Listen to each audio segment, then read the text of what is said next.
there's nothing like cracking that cellophane and pulling that record out. It just smells great.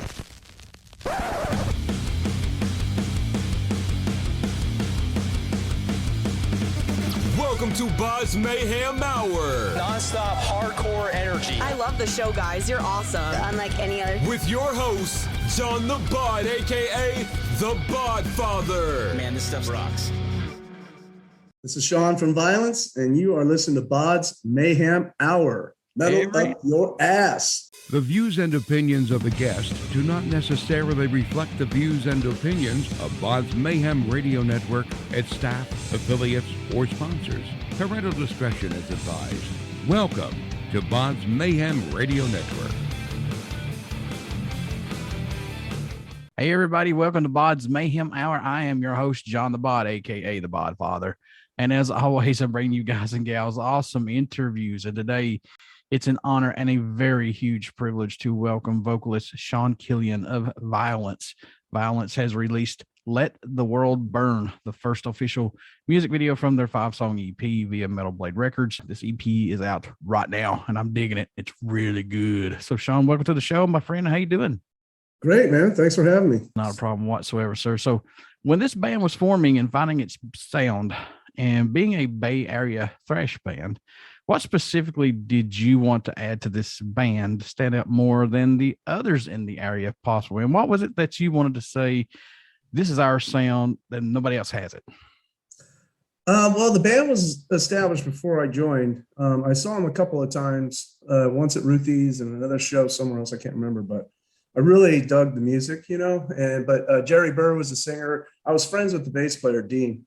We were good friends. And so I would go hang out with them, and then when Jerry left, I joined the band. They said that my tryout consisted of them sending me the songs and the lyrics, and then I rewrote the lyrics because I was just like, yeah, I can't do this. so I rewrote the lyrics. I went in for my tryout. Everyone was like, who the hell does this guy think he is, right? Writing our lyrics. And then I laid down my track. I rehearsed with them. I think I did each song twice, 3 songs. And so then didn't hear from him for a few weeks. And then I went back and I saw Phil at Ruthie's Inn, and it was like, hey, man, so what's up? Oh, Jerry came back to the band and blah, blah, blah. I was like, all right, whatever. So then they came to me a couple weeks later. We all worked together. So they came to me a couple weeks later. Well, Jerry decided he's going to leave after all. So you want to join the band? I was like, yeah. So when I joined the band, I didn't think, I wrote those lyrics for those 3 songs that I tried out with. I wasn't thinking about how I would sound or anything like that. I just knew that, the music was thrash and it was fast, and I wanted to be, and I was into GBH and Fear and other punk bands, and I just wanted to be spitting out lyrics. I think I was more influenced by that, though I was heavily into the thrash metal scene and Celtic Frost and a few other bands. Punk was like my thing that I enjoyed because it was just so aggressive, and I was just kind of like, well, I want to be aggressive and I want to sound kind of like that, and so I wrote the lyrics, and they just kind of came out that way, And so our sound was not like something that we were looking for. It's just something that happened, which I think with the other buried bands, Testament, Metallica, Exodus, Death Angel, they all, I think you could put us all together on the same bill, and not one band's going to sound like the other than, it's thrash. Mm-hmm. We're very individual bands, as far as our sound. Yeah, each band has its own unique sound, that's for sure. Mm-hmm. For you though, what led you to this band? What was it about this band that said, I hopefully one day will get to sing for this band? Was it I just knew him, and I was like, hey, I heard you need a singer, Phil. I said, I'll give that a try. Why not? It's like, hey man, I wasn't looking to join a band. I just knew the guy, and I was heavily into the scene. Hanging out at Ruthie's Inn probably every weekend or every other weekend, seeing bands like Possessed and Slayer and everybody. And it was just something I was into. And then when Dean came to me and said, hey, Jerry left the band, then I went to Phil and was like, yeah. So it wasn't like I was searching for bands or anything of that nature. It was just like the opportunity came up, and I was like, yeah, fuck it, I'll try that. they gave me a shot. But, I'm fortunate too, because Phil is a great songwriter. He's got killer riffs. And then when we brought Rob into the band, Calling in the Corner, he wrote that music. And then Oppressing the Masses, well, it's like a combination of Phil and Rob. And so for me, just some dude that was like, yeah, I'm a thrasher, I'll do that shit. So I really landed in a sweet spot, with good people. Let the World Burn EP is the first new material from the band in 29 years. How does this hit you when you hear this about this band, man? Because to me, it's like, it really doesn't dawn on me that it's been that long, because I'm like, seriously, 29 years? That doesn't make any sense, though. Yeah, well, it's been 29 years. When we got back together to play the Thrash of the Titans, to support Chuck Billy, we played some other shows. We did a sold out show at Slim's, and then we got to tour do a West Coast swing with Testament and Judas Priest and Death Angel, and another one with OverKill and Nuclears and Excel, excuse me. And then we were writing songs. I think we had 3 songs written at the time when Rob tapped Phil to join, Machine Head. So for me, it's not quite 29 years, but it is 29 years because we haven't put anything out in that long. So, but when we got back into it, we talked about what we wanted to do, Phil and I, it was just like, okay, well, let's do 4, because we didn't want to commit to anything huge, And so we did the 4 songs, but we got on a roll with writing, once we got started. So that's why we had 5 songs. But the reaction has been spectacular, Of course, everyone has their haters, and I have plenty. But, we're uncompromising band, we don't go out there and try to sing song to anyone or make people like us. It's like, you like us or you don't like us. This is who we are. We really don't care, And so, we did nothing to gain that last recording. We had a lot of outside influences, And so then as young men wanting to keep playing, keep our label, we compromised. And so when we did this EP, it was like, there is not going to be any fucking compromising. I don't give a shit who gets offended. I don't give a crap. If you like the lyrics, if you don't like the lyrics, if you like my vocals, none of that shit matters to me. And it doesn't to Phil too, because he was just like, we're better songwriters, but we still have to maintain the fact that we're a thrash metal band, And so it's great that the EP's out. It's just like, I don't even know that I really truly appreciate it, because I've been working so hard on it for so many months. Yeah. And now it's out, and it's just like, it's kind of like all I want to do is play shows now. That was going to be my next question, man. How excited are you guys to release this Let the World Burn EP? Because I know it's probably going to be like old and let's go, let's get this out here, let's be done with it, sick of it. But how excited are you guys for this? Well, we're really excited. I mean, it was like the attitude was for Phil and I was like, okay, well, we don't want Nothing to Gain to be the last recording that this band has ever done. And we started doing shows, because after my surgery, all I could think about was how do I repay people that supported me, and just with love and help my finances so that my family wouldn't be impacted by my illness. And all I could think of is, well, the only way I'm going to repay these people is to go on stage and and thank them that way. And at the time, Phil was still in Machine Head, and then when he left, it was like, dude, we got to do this. And so here we are, and from April 13th and 14th of 2019 to today, we've now got an EP out like 3 days ago. It's been great. It's like,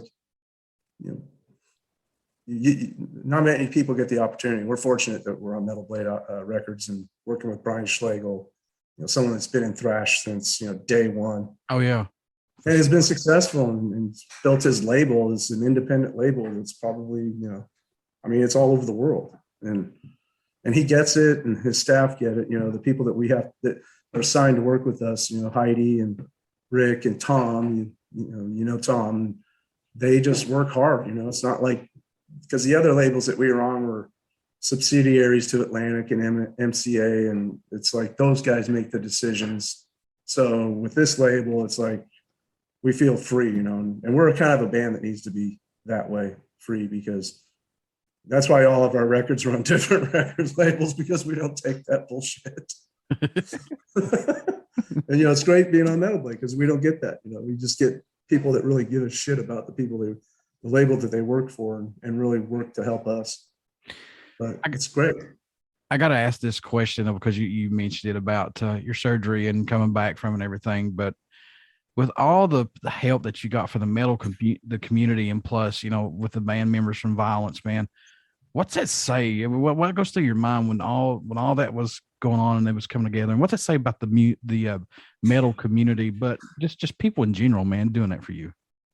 Well, the whole thing, because I was being asked, hey, so you want to know who's on now and who else is going to participate? And I was just like, I don't really want to know. I just want to show up and see what happens, They sold out.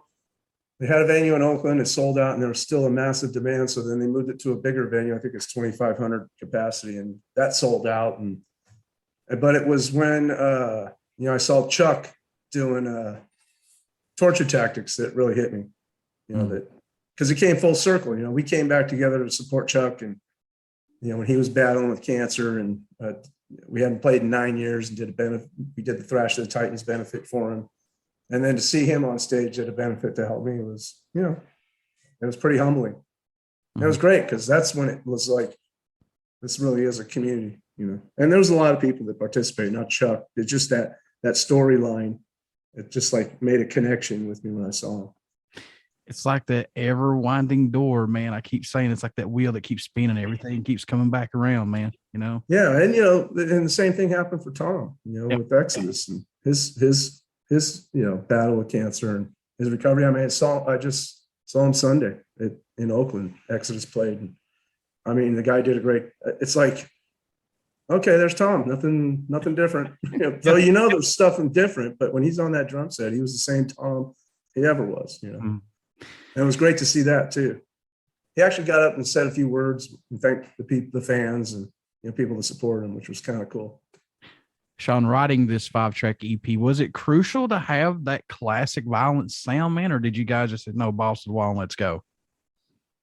Yeah, well, I don't sound like I do on Eternal Nightmare, but then on Oppressing the Masses, I don't sound like I do on Eternal Nightmare. And so it's like, all I knew is that I wanted to grow as a writer. And then I also wanted to maintain that Vio-Lence, spitting words, sound, you hear that in, Screaming Always and Let the World Burn, and that breakdown in the verse, like you have the verse and then you have that bridge to the chorus. In that section, I wanted to spit out words fast. And so, but we wanted to, because Phil and I, we just talked about, we want to maintain that Vio-Lence sound. We don't want to sound like what these bands sound like today, because that's not who we are. And so, that was always in our minds, but it was like, is this riff heavy enough, and is this going to work? So there was riffs that came into the studio and then left the studio, but there was never a song that was assembled that left the studio by going, no, well, this ain't going to work, so let's just start again. So the 5 songs you hear, there's nothing on the cutting room floor in those 5 songs. And that's kind of how we wanted it, which is kind of why we committed to just the EP. We didn't want to do 12 songs and write a bunch of crap and then throw it on the floor and then try to salvage something. It was just like the 5 songs is a good format for us so that we can maintain that Vio-Lence sound and be aggressive as fuck. Because all we ever wanted to do back in the day, during the 80s, with all the bands we were competing against, Death Angel, Forbidden, everyone else, we just wanted to be the heaviest. Mm-hmm. I was like, okay, those guys are good and that's great, but we just want to be heavier than anyone. So when our fans come to the show, we get the massive response of the pit and the stage diving, and crowd surfing, and people, chanting "Violence, violence." That's what we were after, and I think we've done a good job of recreating that and growing at the same time. Would you say these are some of the best songs Vio-Lence has written and recorded yet? Possibly, because I know everybody has their rank. Every album that comes out, like, this is the best one yet. But do you think that this band has finally hit their stride of their sound and everything with this album or EP? I think we've grown, but I love Serial Killer and Kill on Command, and I love Engulfed by Flames. I really dig that song. We don't play it live. I think we should, but and I like Liquid Courage. The lyrics in that song are probably some of my best lyrics. So it's hard to pick out a favorite song. because our records are just always just a little bit different, you know. There's a little bit of growth in each one. And then Nothing to Gain, there's good songs on there. And the problem with Nothing to Gain was that we were being influenced by outside forces. I think if we took that same album, sat down and re-recorded it with Juan, and then had it remixed with a little bit more aggression, a little bit more, you know, who we are, angry people. At least I am. Then, I think it would be a much better record. But the music on it is well written, but you know, so it's like, we're always trying to maintain that same violent sound. But I couldn't tell you what song I like the most. There's a few songs I like, and I have to perform them too. So there's some songs that I don't like performing. Is it hard to make a set list these days now, or no? Well, you know, we have the new EP, so now it's going to get hard, right? Because everyone's going to be like, oh, hey, you didn't play Bodies Not Bodies, or you didn't play this, or you didn't play that, you know, because you're trying to fit in your new songs. And so, you know, it'll start getting tricky. I mean, the shows we played up to now, we did play in Fresno, Atlanta, and Chicago, and we did play Flesh from Bone and Upon Their Cross at those shows. And we got a good response from them. But, yeah, you always get the proverbial, you didn't play this or you didn't play that, you know, but there's always Eternal Nightmare in there, Serial Killer. You know, we try to get those two songs in there, and, you know, Mentally Afflicted's one that we like to get in there, but it'll be a little more tricky now. What made Let the World Burn the first track released off this EP? I know it's the title of the EP, but what made it say, okay, this has to be the first one? Well, the first one was Flesh from Bone. We did that lyrical video. Okay. And then we were, I was going to do the video for that, but then it was like, well, Let the World Burn has a lot more visual, I think, to it than Flesh from Bone. So we did the Flesh from Bone thing with the lyrical video, which we got a great response for. But the one that I wanted the video to go to was Let the World Burn. And I think that song, because it has something we haven't done before, that little spoken word section, you know, Violence has never done that. And same with the last verse of Screaming Always, we've never done that either. So, you know, but the song has a great, strong lyrics. It has a great, strong message. And so that's why it came out, you know, with the video. Any tracks that didn't make this EP, Sean, we can see on an upcoming album or another EP from you guys, possibly down the road? No, we wrote the 5 songs and put them out and went and recorded them. We stuck to our guns and did the 5. We already have another song that I need to go down and demo with Juan at Trident Studios, but you know, we just kind of keep writing when we can, you know. And the cool thing is you have Pro Tools now, so Phil can go, hey man, I got this track, and we can go in the studio and listen and work on it a little bit, and then he can actually put it on Pro Tools with just a click track. It's really all I need. I don't need the drums, and then I can go into the studio with Juan and record it, you know, and demo over the top of it. And then from there it would go to Christian, because, you know, Christian did all the production on the California Uber Alles. He did all the production for that. We recorded that in our rehearsal studio, but yeah, so we got stuff that we're still writing. We'll just keep writing. You know, it's not like we're going to go, okay, the next EP we have to have written in this amount of time. We just kind of keep going. Yeah. Was there a track that you guys were working on that totally ended up sounding different than what it was intended to when it was brought to the table? I think Let the World Burn, because I was gone. I was out of town, and Phil and Perry got together and constructed this tune, and then I went there and totally pissed all over it. And so that intro to Let the World Burn, that riff is actually 2 riffs Phil brought into the studio that we took a piece from each one and made that one riff. But there's never, I mean, it wasn't like that song was complete when I stepped all over it, but no, there was nothing that we left on the, I mean, there's riffs, like I said, the riffs that came into the studio and then were impromptu kicked out of the studio. But there was never a full song, you know, that was dumped. So Juan Ortega produced the EP, of course, at Trident Studios. Working with him, man, did he get something out of you guys that maybe somebody else may not get? Possibly. What's so good with working with Juan on these EPs and albums? Because Juan doesn't give 2 shits about offending you. So he'll tell you how it is. Oh, you didn't work that. That one line you just recorded. Come on, dude. You're not even like angry. It's like you got to be angry. This is an angry band. This is a band called Vio-Lence. Get angry. Give me some anger. And he played it back and goes, "Do you hear that? That sounds like shit." With Perry, he was pushing him hard. Just getting him to the point where he was just like, smoke was coming out of his ears, and then he hits the drum roll exactly how he should, and then everyone goes, oh, "Okay, cool, we get it." Especially Perry. Because he'd come out of the room and just all, "Yeah, fuck," Juan and Phil would be pushing him and pushing him and pushing him. Do it again. Do it again. No, that is, dude, that's not even close, man. That was lame. Do it again. I love hearing those stories like that, man. Yeah, so hanging with Juan's great because he's cool. And he's part of the Bay Area. We've known him for a while.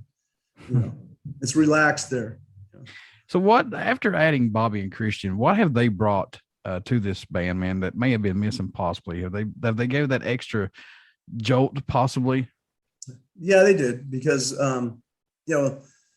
we play live and those two guys are just they're like really, really good musicians. And so every punch, every break is perfectly timed. There's no ringing strings or anything like that when you're on stage. And that's important, because our music has those breaks and those parts that have to hit like perfectly for the fans in the audience to get that full impact, that change or whatever it is. But, for them, it's more about, who they are as people as opposed to, because like, right, who's going to question, can you play your instrument, Bobby? Why don't you come try out and let us see how good you are? No, that doesn't happen with a guy like Bobby Gustafson. Yeah. And it surely doesn't happen with Christian either. So it was more about, how these guys fit in the room with us, because you've seen the Let the World Burn video. I think we were in the studio in closed space for like 11 hours and you probably worked for like 30 minutes or, 40 minutes. So it's that other time where you're not doing anything that really matters. So they fit perfect in with us because we just, we all get along. We could have gone to younger guys, but then it would be like, okay, so what are we going to be bucking horns with this young buck? Yeah. Because our horns are very big and very strong, and we say things that you might be sitting back going, I can't believe you just said that to me. A guy like Bobby and Christian, you say shit and they say shit too, and you're like, oh yeah, you're right, I get it. Oh man, what's your thoughts on touring and getting back on the road, man? Are you wanting is it itching to get back out there on this? Yeah, I am. We have in May we're going out with Corner and Exciter was just added to that little run. We're doing Chicago, Boston, New York, Philly, and the Maryland Death Fest in Baltimore. And so that'll be fun. I think it's not like we tour a lot. It's not like we play everywhere and we do 40 show tours. So it's like when we play shows, it's like if you're within a few hundred miles, you might as well get in your car and come see us, because you don't know, we may not get to your town because we're not going out and doing 40 dates, Mm-hmm. And so when we do play, it's like people show up and like, I'm not missing this, because I may not see it because this is the way we are. And, it's like I don't depend on the band for income. It's like something I just love to do. Of course, when you go play and you sell a place out, you make money, which is nice to have a little side money. But we're about just enjoying ourselves. And so, if we could do 5 shows, if we can do 6 shows in a row or just a weekend, that's what we're going to do. It's like I always tell people, man, if a band's coming through, I don't care if they're coming through your state 6, 7, 8 times, in like 5 years, go watch them, because you never know when's your last time seeing them. Yeah. And we ain't one of those 5, 6, 7 year we've been to your town that many times. Right. We've been there maybe once or twice. And if we're coming, that may be the 3rd and final time or the 2nd time. Or even the 1st. Sean, what do you hope everyone takes away while listening to these singles, EP, or any of Vio-Lence's music in general, man? What do you hope they get from it? I want them to get the fact that metal is not a fad. It's like, it is what it is. And people that listen, 16-year-olds, 15-year-olds listen to Judas Priest, and they listen to Black Sabbath records from the 70s and late 60s. And when we play, I want you to know that it's real. But what you hear with Vio-Lence, it's not something contrived to sound like somebody else or anything. We're not out there. I have a problem with a lot of the metal now. There's like the creativity's kind of been pushed to the side for a specific sound that some of these bands are after. And so it's like I hear a lot of these new bands, and it's just like they kind of, to me, sound the same. Oh yeah, you got a cool riff there, but you sound. I mean, if I'm listening to liquid metal and I ain't paying attention driving down the highway, sometimes I'll be like, oh, is this still the same song? I don't know if it changed or what, unless somebody's saying something in between or there's a commercial or whatever. But and we don't want to be that. When Vio-Lence comes on liquid metal, you'll know it ain't like the last band that just played, and it ain't going to be like the band that's going to play after. Yeah. And so we just want to be true to thrash and keep our attitudes, because we do have attitudes. I mean, we're not out there trying to please people, or I could give two shits if someone thinks I offended them, because this is metal and it's supposed to be offensive. Yeah. Yeah. Yeah. And it's lost that, I think. I think it has. And I think a lot of these musicians these days are more concerned about whether they have followers than they do about making metal, Mm-hmm.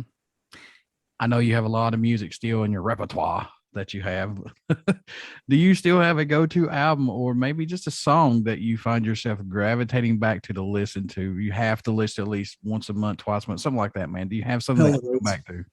Hell Awaits. Slayer. Yeah, Hell Awaits. Because I saw Slayer at the Keystone Berkeley, their first trip up to I think it was their first trip up to Northern California. They still had the black under their eyes, and that was during Show No Mercy. And so my experience with Slayer was Show No Mercy, Haunting the Chapel, Hell Awaits. They got into Rain and Blood and all that, and it was like, oh, that's great songs, but for me it was those early, because I like it heavy, dude. I like it hard and I like it fast, and necrophiliac kind of that kind of offensive ass shit that they were doing back then. I love that, and so I'm drawn to those kind of records. I'm drawn to Bonded by Blood, and all those early bands. I listened to GBH and Fear and kind of that punk, and I listen to those bands because I love their lyrics. Fear, like leaving the lyrics for Fear are just so perfect, And the cool thing with Fear is like you could grab any one of their songs and pull it right up here to the present day. Let's start a war, so you can go and die. It's like, and it still holds true to this day, man. I mean, their music, it doesn't falter. I mean, it's there, so it can still kick ass today as it did back in the day for sure. And there's a lot of bands that still do that to me. Yeah, it applies. Their music transcends generations because of the lyrics, Mm-hmm. and the music too. But the message they had. Like when we go to New York, we played Living in the City. When we played in Brooklyn, we played that one night, and so it's like those lyrics are spectacular. My house smells just like a zoo. It's chock full of shit and puke. It's like, who writes that these days? Yeah, I mean, nobody. what the hell? Nobody. Because everybody's offended real easily now. Yeah, it's Venom at war with Satan and everything else. Countess Bathory, all that. It's like lost today. Behemoth, I think they're a band I'm really into, and it's because they just sound just so hard and heavy, and they write great lyrics, And look at Exhorter, man, with their, I think it was their first album or maybe second album, something of the Vatican. If you look at the original cover of that album, oh buddy, yeah. Oh, that album's that's great. Why our that's why our album covers are just like, they send a message. Mm-hmm. And I think this EP, the cover sends a message, I gotta ask this, man. What has been your best metal moment so far with Vio-Lence or just anything, man, that you couldn't believe that you was a part of? What is there, just that one thing maybe possibly that sticks out for you? I think it was Thrash of the Titans and that was a great show. And we played after Anthrax. I think it was because of an SOD, MOD, Anthrax kind of scheduling so that they could all participate. But we played after Anthrax. We hadn't played in 9 years, and the place had about 3,500 people in it. And that was probably, that was definitely a great experience, a metal experience for me. And then getting to go out with Testament and Rob Halford and meeting Rob Halford and looking like an idiot because I don't know what to say to the guy. Did you fanboy out? It's like, hey, dude, so I was in the front row and you sang Hell Bent for Leather during your British Steel tour at the Oakland Auditorium. You know, it's like I got right up to the rail. He was right in front of me singing Hell Bent for Leather. What do I say to a guy like that, you know? Sean fanboyed out, folks. Yeah, I did. I was just like frozen. I was like, hey, it was an after party at I think it was the House of Blues on Sunset Strip or maybe it was Vegas. I can't remember, but yeah. We were upstairs for the after party, and then there's Rob, and I'm standing right next to him. Just, hey, Rob, you know, I'm Sean. You know, yeah, but he was really a cool guy. You know, he took a picture with me and autographed it. You know, Dude, that's awesome.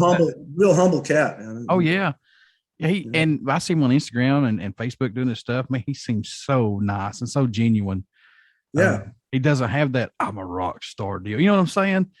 Yeah. We were all sitting around waiting sound check. I think Testament might have been sound checking after they did. And he came in at the House of Blues there. And I want to say that was at Sunset Strip. And, no, that was the Downtown Disney. That's right. And he walks in and, hey, guys, what's up? You know, and, you know, because we're all just like, oh, my God, there's Rob, you know. Hey, Rob. But he walked in all, hey, guys, what's up? You know, and very cool dude. Sean had his Chris Farley moment when he was talking to Paul McCartney from the Beatles. Do you remember that you was in the Beatles? Yeah, I do. I would probably fanboy out on Metallica, man, because that band saved my life. I mean, I really would. I wouldn't know what to say. I'd probably be like, ha, ha, ha. Yeah. I went to school with Cliff. Yeah, went to high school with him. And then so when they were in town, it was during Ride the Lightning, you know, because he lived in Castro Valley. We went to high school together. We'd hang out with Yaz from Heathen and these other cats and have backyard parties and house parties and shit. And he'd be there and it would be like, oh, yeah, cool. Da, da, da. And then we got to know each other better. And, you know, he would call me, hey, we're going to be playing this Kabuki Theater or somewhere. Why don't you come out and help me out in roadie and come by practice after work, you know? And so I'd go to their rehearsal after work. And, oh, that's awesome. Yeah. And then I can't remember if it was Ride the Lightning or Masters of Puppets, they supported Y&T at the Sacramento Auditorium. And so Cliff, Jimmy Martin, and I jumped in, I think might have been Cliff's, no, it was Jimmy's freaking Toyota, whatever. And drove out to Sacramento. Yeah. Oh, that's awesome. Yeah, it was really cool. Talk about a really cool dude, you know. Yeah, Jimmy's a fucking great guy too. Sean, how can folks stay in touch with you guys? Buy this new EP, any violence and stuff, man. The tour dates that's coming up. How can you do that, good sir? How can I get all this stuff? So you can go to our official site on Instagram and Facebook. We post everything up there. Metal Blade helps us out. Rick does a great job with the social media stuff, and so we gave him access to both of our accounts. So anything we do, we send to the label, and then Rick gets it up there with right away. And you know, so it's dude, couldn't even tell you what the at violence is. It at violence _ official or some shit like that. But we're on Facebook and on Instagram. We're not on Twitter or anything, but you know, you can find out information there. Folks, I'll have all this posted in the interview when we get to posting this later on. But Sean, before I let you go, before I have to pay for that. Oh, brother, before I let you go, would you care to do a promo for my show? Of course. This is Sean from Violence, and you are listening to BODS Mayhem Hour. Metal up your ass. Everybody stick around. We got some great stuff coming up, and you only hear these interviews right here on BODS Mayhem Hour. Please get out and check out our Facebook page. It has our podcast link and our YouTube link, and I'm just begging, please subscribe to our YouTube link because we got a lot of good stuff coming down the pipe, folks. And get out and check out Violence, check out their old stuff, pick up this new EP, Let the World Burn. You won't be disappointed in this band because trust me, folks, I like thrash, Metallica, stuff like that. Morbid Angel, Testament, Anthrax, these folks, these guys right here, Vio-Lence. Hey, man, these are some of the legends that are still kicking ass to this day. So, Sean, man, congratulations to everything that you guys have done and going to do. So thank you for doing this interview, man. Thanks for having me. I really appreciate it.